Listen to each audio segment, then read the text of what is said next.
میخوای برات بگم چرا خدا خونش آسمونه، چون میدونه روی زمین درد و بلا فراوونه. اون که شریک قافله یه دزد نامسلمونه، به هر کی خوبی میکنی قدر تو رو نمیدونه. حالا که عشق و معرفت قاتل جون انسونه،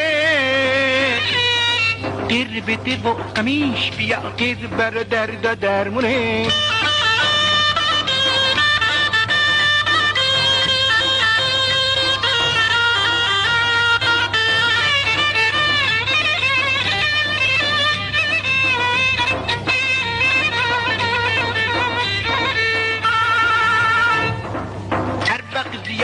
میخوای برات بگم چرا خدا خونش آسمونه،